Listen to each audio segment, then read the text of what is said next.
Hey YouTube, Dan here from EAPFilmsOfficial and welcome to Vlog Show. Today, we tell ghost stories.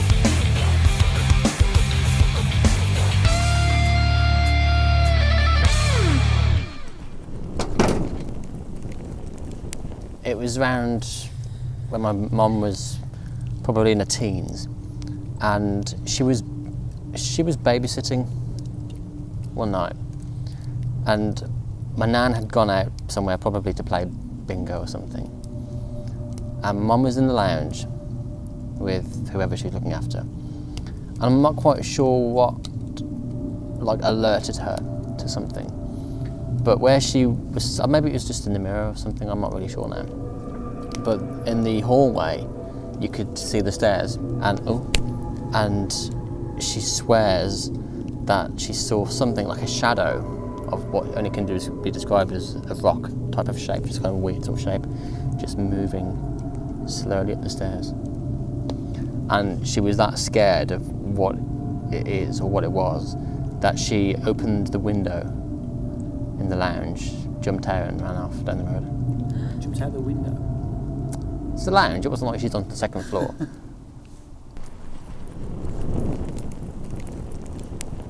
When I was 13, both my nan and my granddad passed away. They weren't married to each other, it was my mum's mum and my dad's dad. Anyway, so I was 13 years old and they both passed away within a couple of months of each other. And after they'd both passed on, some kind of creepy things started happening in both my grandma's house and in my mum's house. Things that couldn't be explained,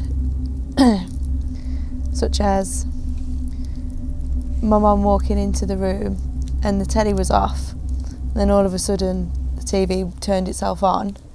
It had never done that before, and what was on the television screen was her mum's, my nan's favourite TV programme of all time, and we were all, wondering how on earth that could have happened, because not only did the telly turn itself on, which is weird in itself, but it was her favourite programme, and she'd literally only died like the week before, so it was kind of like a bit of a sign that she was still here, kind of thing.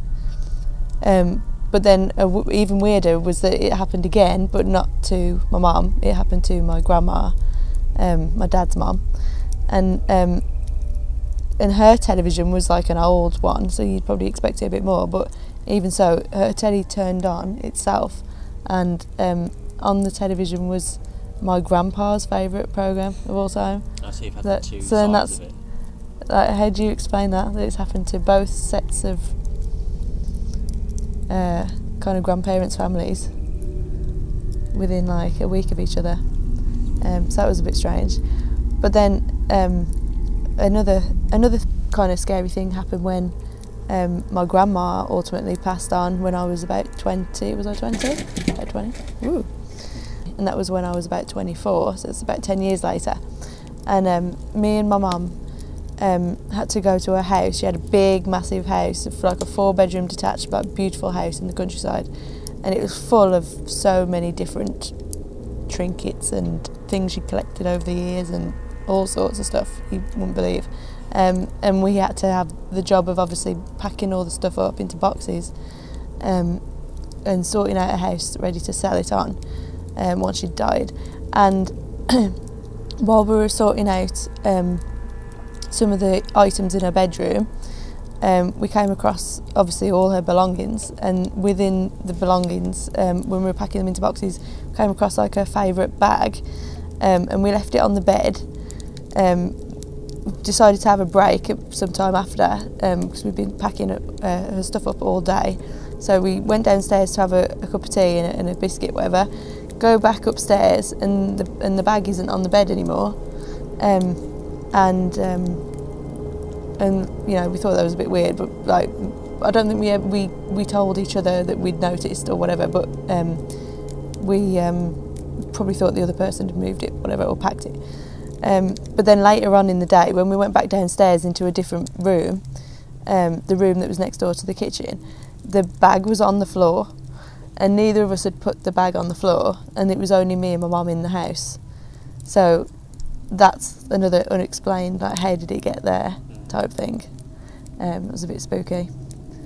But it was kind of like, in a weird way, maybe she was trying to help us pack her stuff. I don't know, by leaving it somewhere for us to find or something. I don't know. This is a story that got told to me, well, not to me, but passed down from my great granddad, who used to work in the coal mines a long, long time ago. And there was one night when they were coming back. Well, it wasn't him who was coming back, it was some of his friends, and they were coming back from Royston in the train. It was quite late and it was quite a gloomy night again. And the train was careering down, carrying all the coal and stuff, going back to the coke creek, and it stopped. They came to a tunnel, and then they saw an old man was crossing the tracks. And the driver ordered it to halt, but it was too late and they hit the man. So the train stopped and the driver got out. And he was looking for this old man to see who they hit and where he was. And he wandered up till he found him. And apparently the old guy said to the train driver, "Sleep soundly because this will be your last night." And it was a bit spooked, but he thought it was a shame. And the story goes that everybody who was on that train that night, all 16 workers, all died the very same night. And we don't know like how, if they were cursed or what the story was. But he said, well, again, it's been passed down, and it's the line's been closed now, and it's, you know, it's just, the story's been passed down and passed down. And I don't know, you know, who the old man was or why he would tell him that. It's not like it was even the driver's fault though, because he was going and he tried to stop, but he just hit him and he died. Whoa! Shit, the blankets.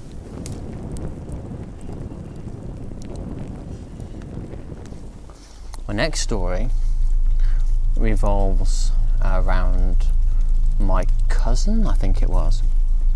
Again, something that my mum really laid back to me.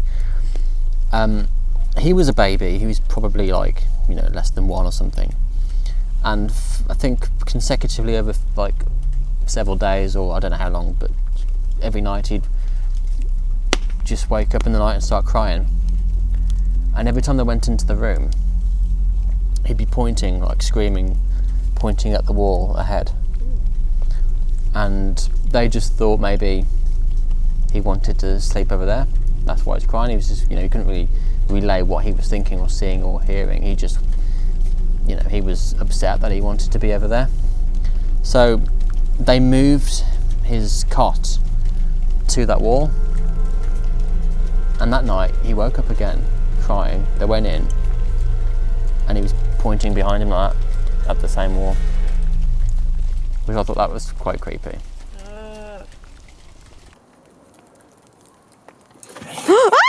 Oh my God, Ryan!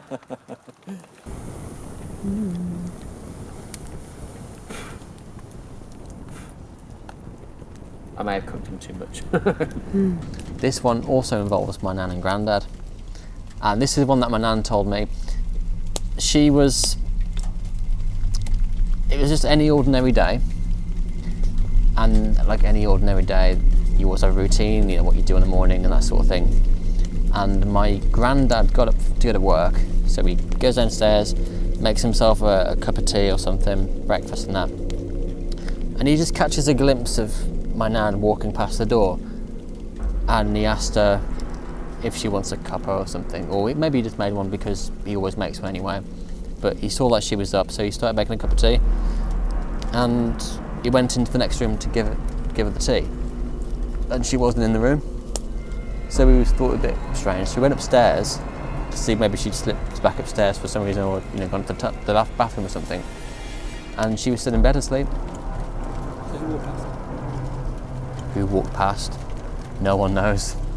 There's no one else in the house? No one else.